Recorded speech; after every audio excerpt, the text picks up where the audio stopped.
Buenos días, gracias al doctor Peretti por esta presentación. Muchas gracias también a los magistrados locales del Superior Tribunal, no solo de esta provincia, sino de todas las provincias patagónicas. Para mí es un gran placer porque esta región ha sido pionera en el tema ambiental. Siempre que vengo y a lo largo de los años han sido muchas las visitas que he hecho a esta región. Me encuentro con nuevos y cada vez mejores impulsos en el área ambiental.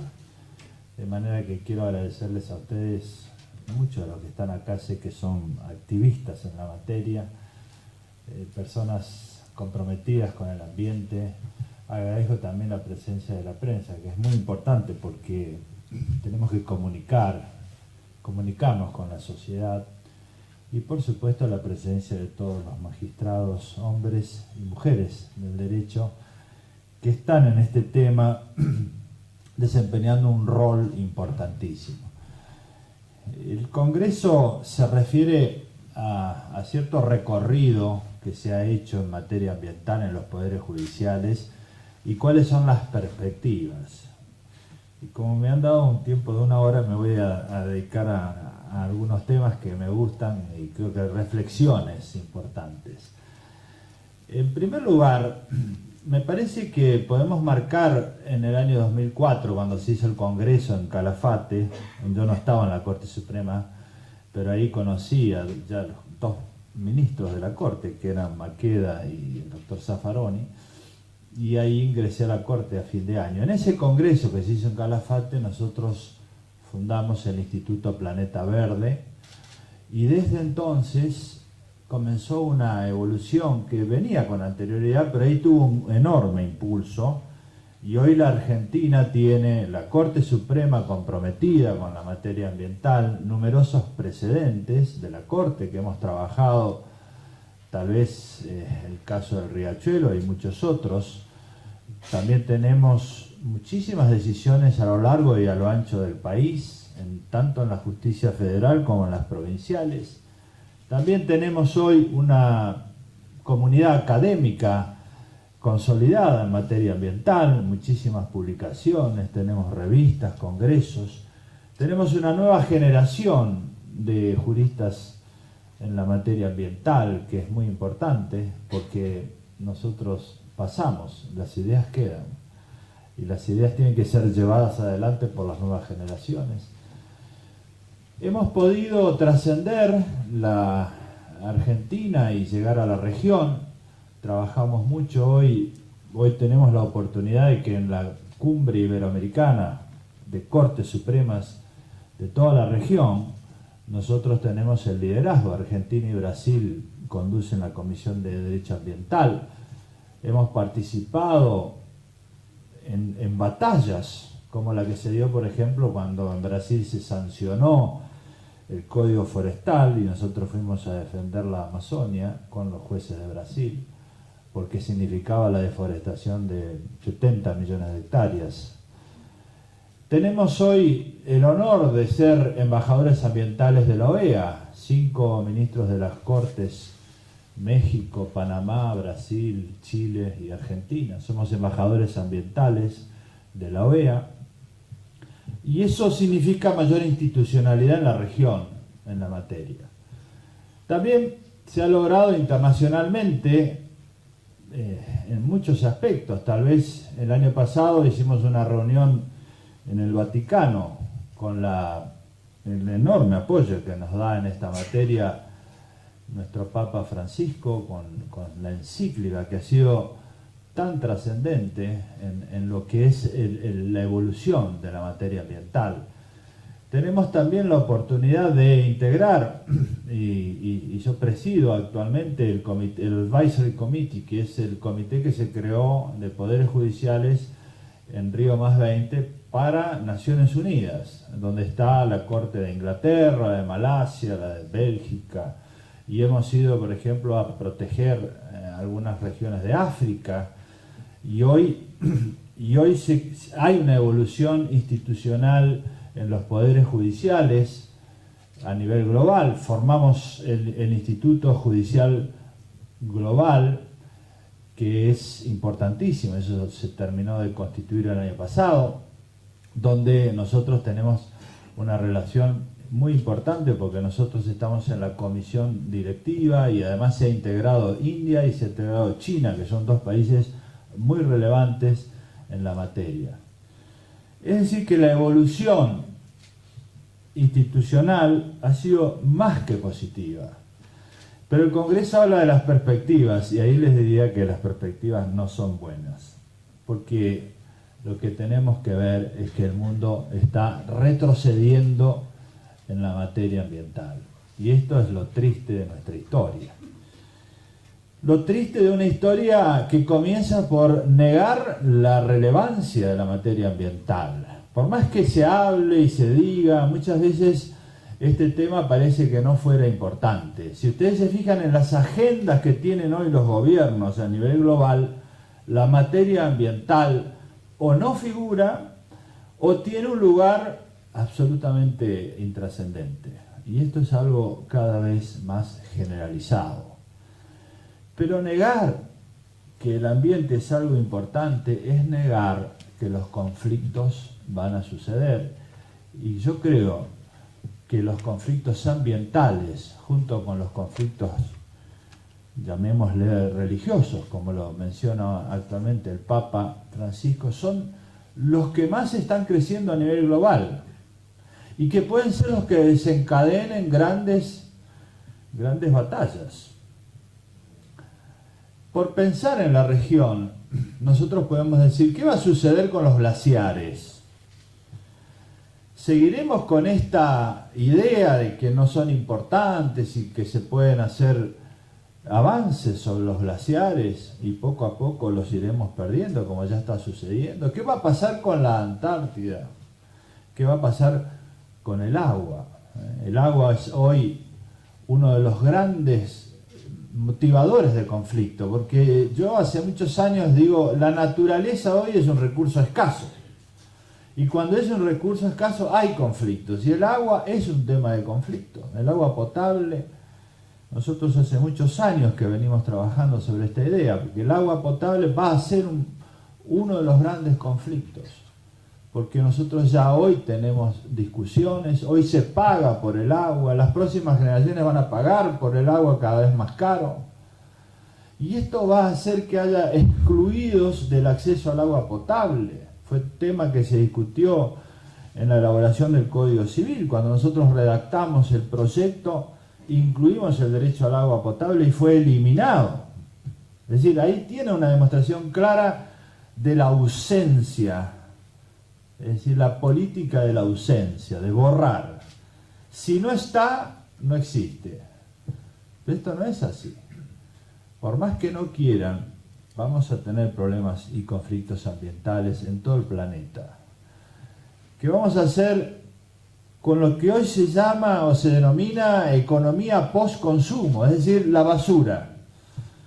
¿Qué se hace con la basura? En todas las ciudades es un grave problema, porque siempre en la economía se estudió la producción y el consumo, pero el post-consumo, el desecho, ¿qué se hace con eso? Hoy es un enorme problema y también una oportunidad, pero es un problema y es un conflicto la basura, donde se tira los enormes desechos y cantidades de desechos que hay. Por ejemplo, el del turismo, que se deja depositado en el Everest. Pero pasa en todos los lugares turísticos, acá también. Porque el turismo también tiene desechos. Toda actividad humana. Entonces, ¿qué se hace con eso? ¿Podemos ignorarlos? ¿Podemos decir que no existe? No hay duda alguna que el problema existe. Y la solución de borrarlo, de no hablar, de que es intrascendente, de sacarlo de la agenda, de que no haya leyes. Fíjense ustedes que nosotros ya no tenemos casi legislación nueva sobre la materia ambiental. Tenemos decisiones judiciales. Pero es muy poco lo que se hace en el mundo. Los tratados internacionales están retrocediendo. Entonces estamos ahora en un momento en el cual tenemos que volver a discutir la relevancia, si es importante o no la cuestión ambiental. Y esto es algo que no es novedoso, porque la historia es cíclica, hay corsi y ricorsi, hay épocas en las cuales hablamos de unos temas y otras épocas en las cuales dejamos de hablar. Pero lo importante de los que son luchadores y de los que trascienden es que no cambian según las épocas, ni cambian según los gobiernos, ni cambian según los momentos económicos o las emergencias. Las ideas, los principios se deben sostener porque valen, porque son importantes, porque tienen trascendencia para las generaciones futuras. Entonces, el tema ambiental como cuestión central sigue siendo importante. Por más que quieran eliminarlo, por más que no hablen, por más que no se trate, por más que las agendas hoy lo hayan dejado de lado acá y en todo el mundo, o se lo relativice, se diga, no, esta sigue siendo una discusión científica, o como se ha dicho recientemente en un país importante, es una discusión. No es una discusión. Es uno de los grandes conflictos que vive la humanidad en todos los niveles. Porque así como uno puede decir, la Tierra está en peligro, cuando habla de cambio climático, podemos decir que en cualquier barrio de la Argentina, cualquiera sea a nivel socioeconómico, hay problemas ambientales, con la basura, con los conflictos entre los vecinos, con la contaminación del aire, con la exclusión social que provoca inseguridad. Esto afecta a la vida cotidiana, no es una cuestión en la cual podemos hablar en abstracto. Forma parte de los conflictos que viven hoy nuestros pueblos en todo el planeta. Fíjense que países como China, que históricamente negaron, tuvieron que empezar a tratar el problema porque la gente no puede respirar en las grandes ciudades. La política de la negación no es una política. Los conflictos hay que enfrentarlos. Y aquí hay una gran cantidad de temas que me gustaría mencionar, porque el problema es cómo los enfrentamos. ¿Qué hacemos frente al conflicto ambiental? Desde el punto de vista jurídico, hay dos o tres cuestiones que me interesa aclarar inicialmente. Primero es, nosotros vemos una gran confusión respecto de cómo se plantean los conflictos ambientales, que tienen que ver con la noción de proceso colectivo, porque en la Argentina el proceso colectivo es una creación jurisprudencial. Básicamente se creó a través de lo que ha hecho la doctrina y la causa Alavi de la Corte Suprema, tema en el cual hemos trabajado muchísimo en la Corte en los últimos años para elaborar un proceso colectivo. Ahora, el proceso colectivo, como no hay una ley clara que ordene de manera homogénea y sistemática, ha generado también muchas distorsiones. Hay casos en los cuales los que reclaman son las personas porque tienen intereses individuales homogéneos y una causa común. A esto lo denominamos acciones de clase. Acá hay una gran confusión en materia judicial. ¿Por qué?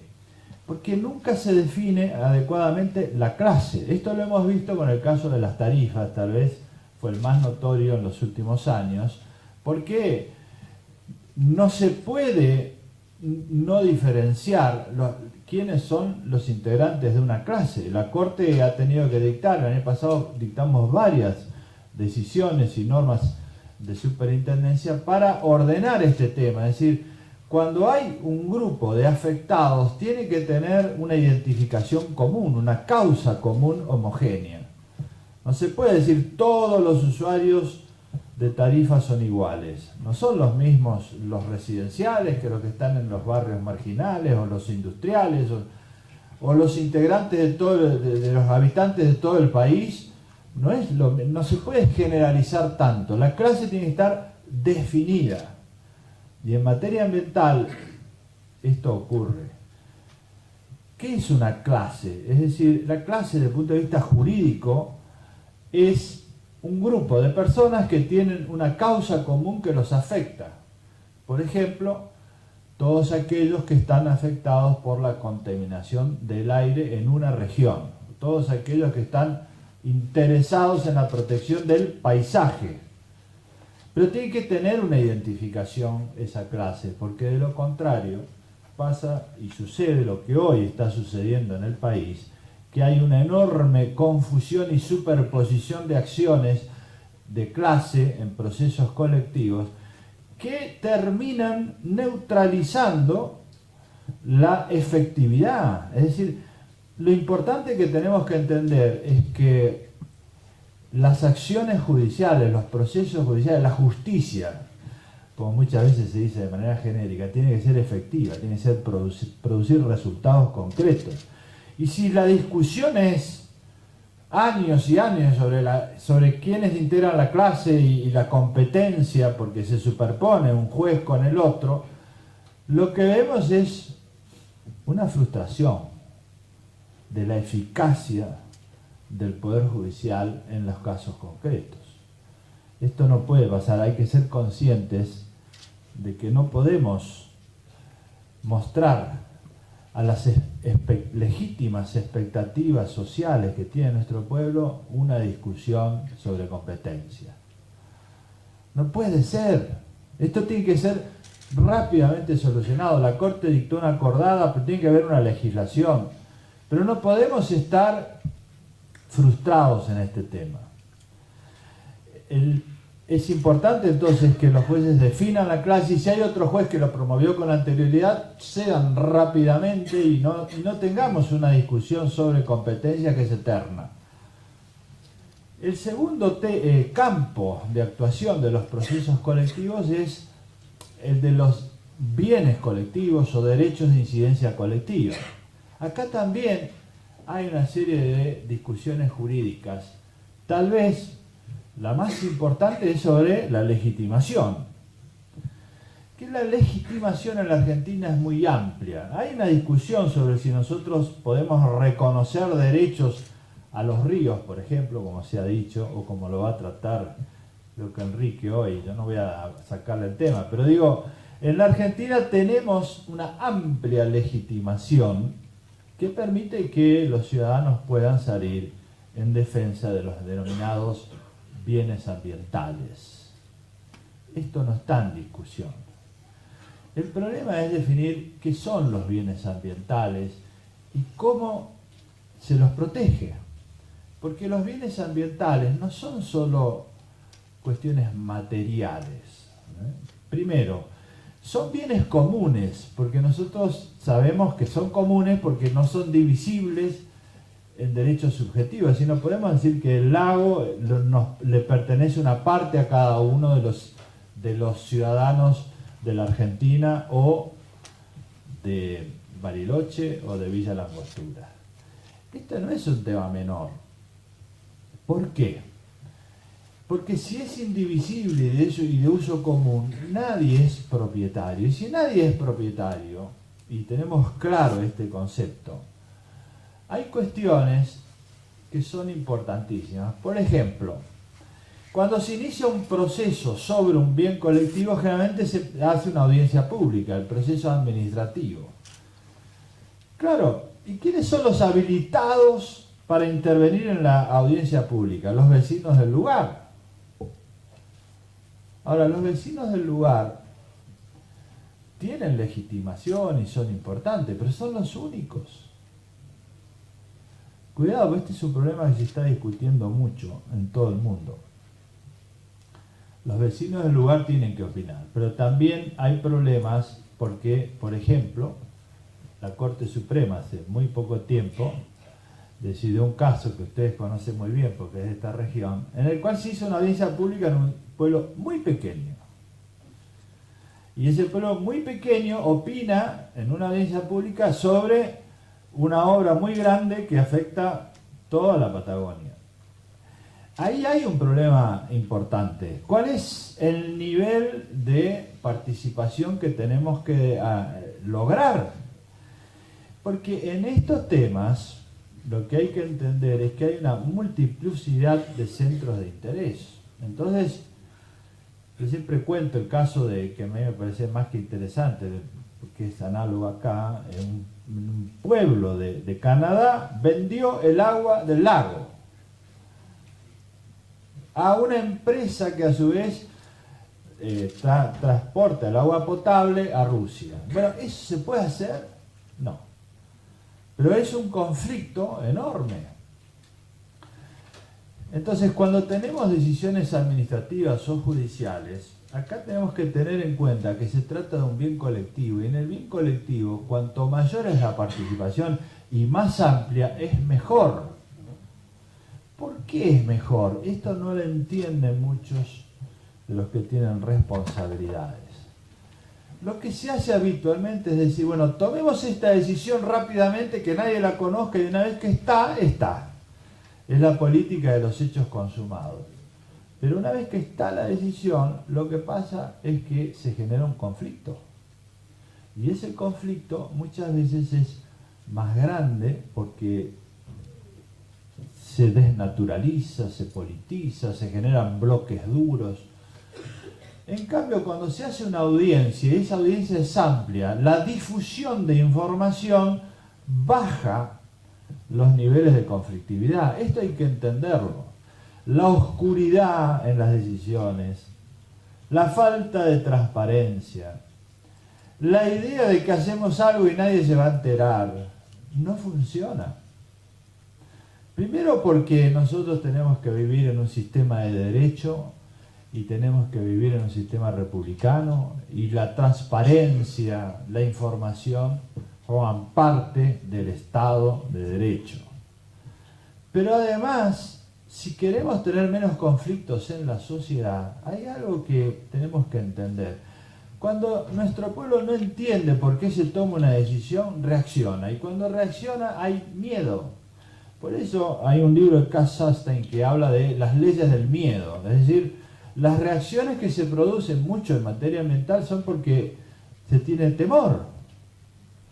Y si hay información, gracias, si hay información, disminuye el temor. Si hay debate, mejora la decisión. Entonces acá creo que también, acá tenemos un problema que es, hay que entender que la difusión de la información, el debate, el entrecruzamiento de posiciones diferentes, mejora las decisiones, disminuye los conflictos y vamos a ser mucho más eficaces en lo que decidamos. Esto tanto en el plano administrativo de los poderes ejecutivos como en el judicial. Por eso es que decimos que el proceso judicial, cuando se trata de bienes colectivos, es policéntrico, porque hay muchos centros de interés a los que hay que escuchar. Si ustedes se fijan, nosotros tenemos en la Corte Suprema instituciones para esto, como por ejemplo los amigos del tribunal, que es escuchar muchas voces. Cuando uno tiene un tema difícil, lo peor que puede hacer es encerrarse y tomar una decisión. Lo mejor es que el tema transite por la sociedad, se escuchen voces diferentes y después de escuchar esas voces diferentes se tome la decisión. No a la inversa, como sucede muy habitualmente. Porque, como decía John Rawls, el consenso no es que pensemos todos iguales. El consenso surge después del entrecruzamiento de posiciones diferentes. Cuando escuchamos A, B, C, D, entonces podemos encontrar lugares de encuentro, como dice la encíclica papal. Lugares de encuentro son audiencias públicas, audiencias en el tribunal, amigos del tribunal, escuchar muchas voces y lograr ahí el punto de equilibrio. Si no hacemos esto en los bienes colectivos, la litigiosidad va a aumentar con seguridad. Otro problema que hay, que es más profundo y excede a veces las posibilidades de decisión de cada juez o jueza o de cada gobernador o de cada presidente o de cada institución es que los conflictos ya no coinciden con las jurisdicciones ni las divisiones políticas. Y este es un grave problema, porque cuando hablamos de bienes colectivos, generalmente tenemos este tema. Por ejemplo, hablamos de la Amazonia. Bueno, en primer lugar, si le cae una causa judicial a un juez de un pueblo o de una ciudad de la Amazonia, el problema que tiene excede su jurisdicción. No puede resolver ni él, ni el intendente del pueblo, pensando en la jurisdicción política o judicial. ¿Por qué?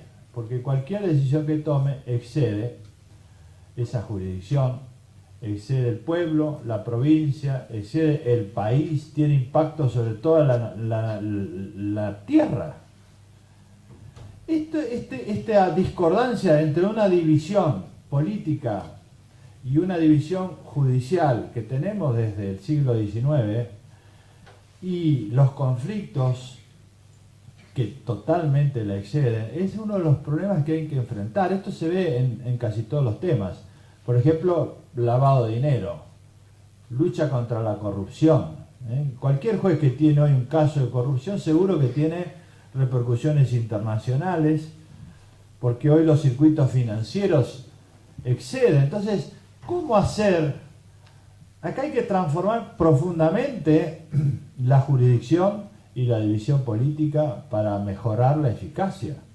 Si no hacemos esto, nos vamos a encontrar con la ineficacia, y la ineficacia es el desprestigio de las instituciones, ya sea en casos de corrupción, ya sea en casos de lavado de dinero, ya sea en casos de lucha contra el narcotráfico. ¿Quién piensa hoy que puede luchar contra el narcotráfico pensando en una jurisdicción local o regional? No, esto tiene que ser políticas mucho más amplias de coordinación de distintas jurisdicciones. En esto hay que pensar para poder ser eficaces. Entonces el proceso debe ser transformado profundamente. Necesitamos una legislación mucho más avanzada y esto no se ha hecho. Pero es importante entender que los jueces pueden colaborar mucho para agilizar los procesos con audiencias públicas que sean ampliamente participativas y además con la idea de que el proceso judicial no puede ser tan extenso, porque si hay algo que frustra a las personas es que los procesos judiciales nunca terminan.